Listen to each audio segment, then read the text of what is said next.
This is Raj. It's a pretty simple card game. It's kind of like blind bidding, or I guess there's some bluffing to it. It's Oh man, it's really easy to teach to people, and I think that's its primary draw is that it's fast and it's something you can take to a party, and people will catch on pretty quickly, and if they don't like it, then they'll just leave and not talk to you anymore. But if they do like it, they usually, in my experience, people wanted to play it again. So I'm going to show you how it works. All right, so these are the components that come with the game. You've got these tiles that range from 1 to 10, and then -1 to -5. And then you have 5 different sets of cards that range from 1 to 15. All the cards are the same, so you can see that they're all there. And they have just a number on the card. It is oriented sort of a mirrored situation, so that when you put it down on the table, both sides of the table will be able to read it, and so it's not upside down, which is nice. So those are the components. You're going to give a deck of cards to each person playing the game, and you're going to flip all of these tiles over so that they're all secret, and shuffle them up. And there are 2 variants to how you set up the game. In the gameplay footage we're going to show you, we do both of the variants. It doesn't really matter because it doesn't change it that much, but I thought it was slightly more interesting to do them. The mystery hand variation is that each person is going to have the person to their left pull one of their cards out of their hand and remove it from the game before you even start. So everybody has a slightly different deck from each other. Theoretically, you might have all removed the same numbered card. The other thing you can do is you can shuffle these up and remove 1 tile from the game before you start, and then one of these is out of the game, which also changes up a bit so you don't know exactly what to expect. So basically the way the game works is everybody's got a deck of cards from 1 to 15, and these are all flipped over and they're upside down and shuffled around, and I'll just do that real quick. And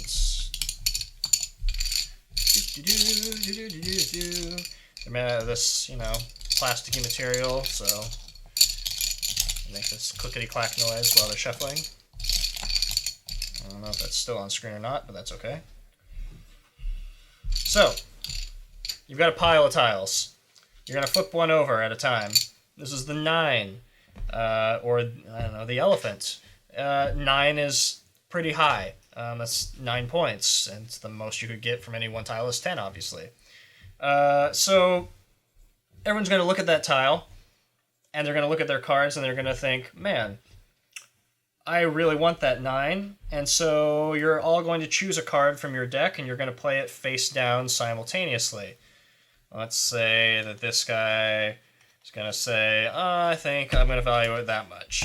And this guy is going to say, I'm going to value it that much. And then this guy is going to say, I value it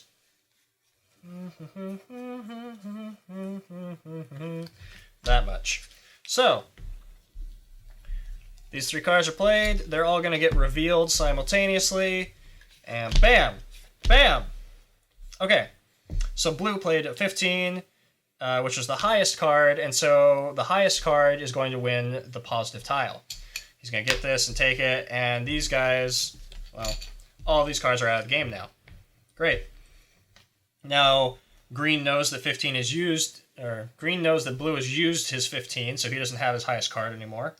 And red used up his 13, but he still has both his 14 and his 15, which he knows that the other players don't have anymore. Okay, so we're going to then flip out another tile. Okay, that's the 10. That's the most valuable thing in the game. This is great because red now knows the blue doesn't have his 15 anymore. So red's like, you know what? That's the best thing in the game. I know what I'm going to play. And blue is like, well, that's garbage. Okay, I'm just going to go ahead and do this. And green is like, okay, well, I'll play this. So we reveal them all simultaneously. And now here's where Raj gets interesting. Because red and green played the same number, and so when that happens, the cards cancel each other out, and now the only remaining card is blue, who played a 1, thinking he had no chance of winning, so he was just going to throw away his worst card. Instead, he's going to get the best tile in the game and feel like a boss doing it. And the other two players lost their 15s and got nothing for it. They're pretty unhappy, and the game continues like that. The next thing I'm going to reveal is a negative. This is the worst tile in the game. And this works the opposite way in that everybody's going to play a card simultaneously, and whoever plays the lowest valued card is going to be forced to take it as opposed to the highest valued card with a positive tile. So they all don't want this, but they also know that they've kind of played their best cards, so they're a little concerned about it, but they're like, okay. So they're sitting there thinking, okay, I know what he might play. He might play his high card, so I don't want to play the same thing as him, so I'm going to do this, and we're going to see what happens. And, well, once again, green and blue tied and cancel each other out, and even though red played a higher number and wouldn't have been forced to take this, because these two tied and cancel each other out, he's forced to take this. So even though he played his best card they had remaining, he still got the worst tile. He's really mad because now he's got a score of -5, blue has a score of 19, and green has nothing. And the game continues like that until you've used up all the tiles. And that's Raj. It's really basic and simple. What happens if everybody ties? So the only other thing I haven't talked about is if everybody ties. Okay, so let's say we've got this one, which is not a really valuable tile. It's kind of mid-range, and people are not really willing to lose their best cards for it, and they're like, well, okay, I'm gonna do this. And we all reveal at the same time, oh, well, we all played a 4 for that 4 tile. What happens in this situation is you're going to draw another tile and keep going. And you do the same thing. If it were a negative, like if it were an overall positive between the two numbers, then it's still the highest number is going to take it. And if it were an overall negative number, like if this had been a -5, then they would total up to -1. And then you're back to the highest card doesn't take it kind of a thing. So you keep doing this. So they're like, okay, well, great. Now we've got a potential 7 points on the line, so that's at least better. I'm going to play this. I'm going to play this. And I'm going to play this. And they reveal. Oh, well, guess what? We all played the same card again. Well, that's frustrating. We're going to reveal a third one. Well, hey, that's actually more valuable. Well, you know, let's do this. And let's do this. And let's do this. And we reveal. Well, once again, we all played the same number, but what happens in this circumstance, if you happen to make it happen 3 times in a row, is that all these cards are going to get discarded, these tiles are removed from the game, and we carry on. So that's what happens if the tie thing keeps happening, if everybody keeps playing the same number of cards. That is more likely to happen in a 2-player game. It's pretty unlikely that circumstance is going to happen to the point where everybody's cards and tiles are removed from the game in a 3-player plus game. But that is the way you deal with ties in that circumstance. And at the end of the game, the person with the most points wins. So that's that. Let's Raj. So here we go. We're going to flip a tile. 5 is the tile that's in play. Big 5. Big 5. They're like... Sorry, I don't remember. Are there like 2 parts to this game? Do we like... Maybe you should have been paying attention during the explanation then. I was fixing the audio, and you know that. This is... Values of -5 to +10. And in your hand, you have cards. I just don't remember what all From the... 1 to 15. I just don't remember what all the tiles are. -5 to negative 10. 1. And then Okay. 1 So to there are 10. 15 tiles. There are 15 and tiles. each Minus tile 1 has got one removed value. at the start. Okay. Okay.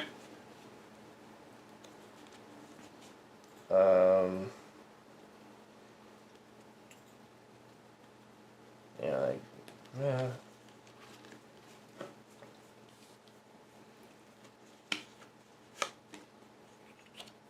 Yeah. Alright. Are you ready? Yep. 1, 2, 3, flip. All right. Okay. So you get it. Shwink. These are out. 9. Pretty powerful stuff.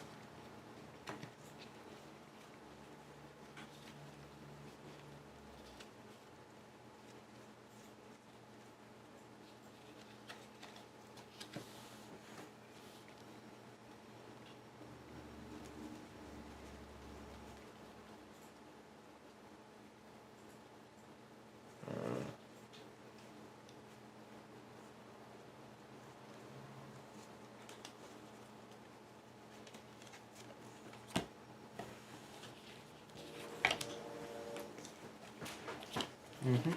Yep.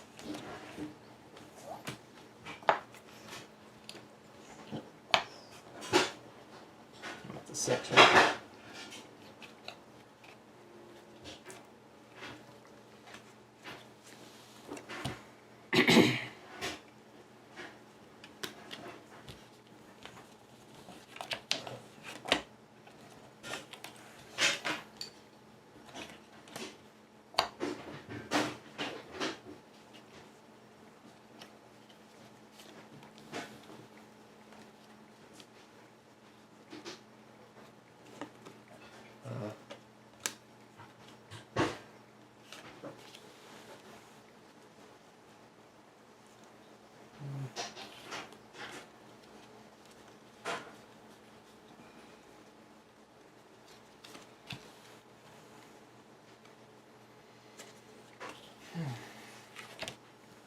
Oh, gosh, dang it.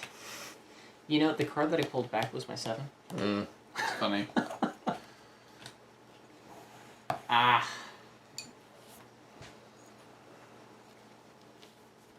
Isn't... Sorry. We both tied. He had the non-tying, so he gets it. Oh. We that's how cancel that each other works. out. Okay. Well, good job, sir. Yep. Yeah.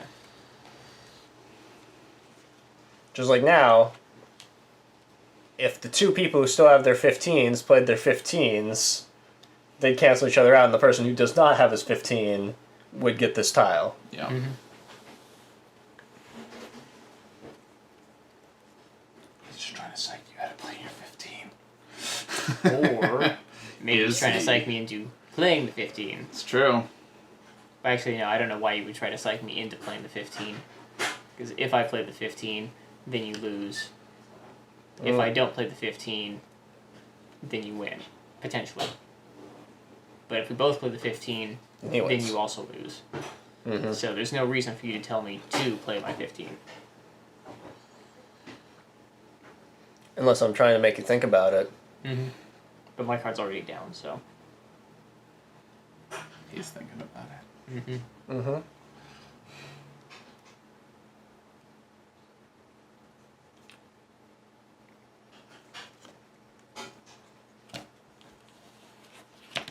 Mm-hmm. There you go. Yep. I thought that might be how it ends up. Mm-hmm. So you got a 2 highest cards. Congratulations. For a 1. Or a 1. Oh, I'm pretty pleased with that. Yeah.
thought that you'd played your 9-2 for a second, and I was like, no! Oh, it's 6.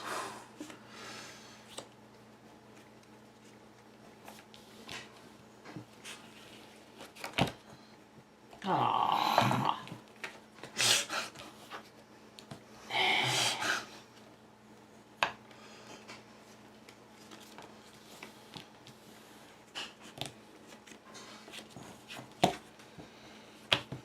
The other one was a 14. Mm-hmm.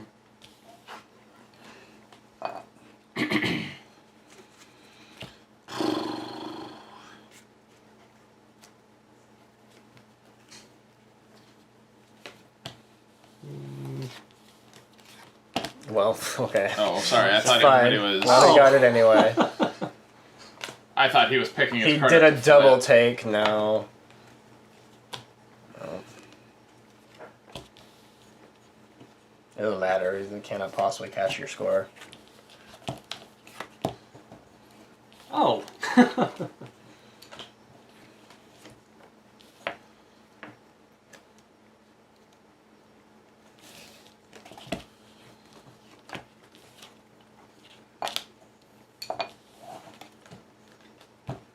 Last card.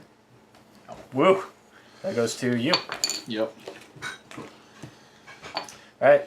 Score with a -1. 10, One tile. nothing.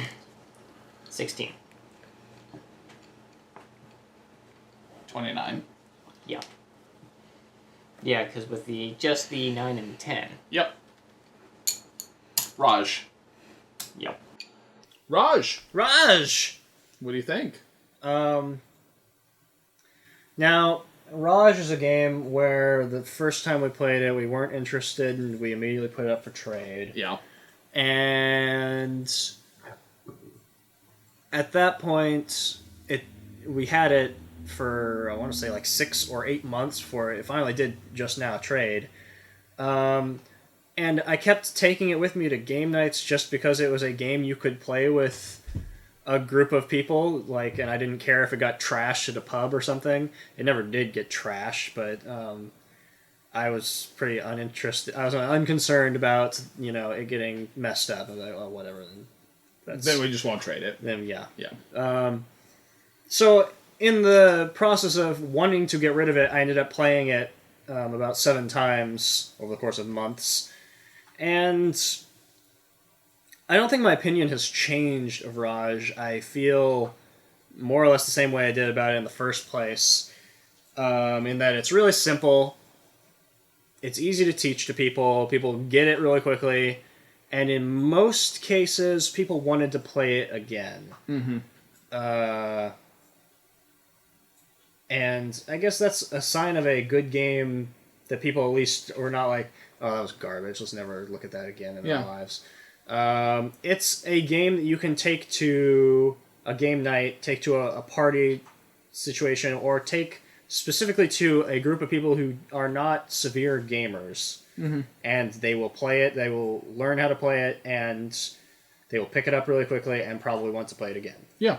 So I think it has a good target audience, and even with people who are gamers, there's enough going on there that it is at least interesting. Like, you have to make decisions. calculated risks.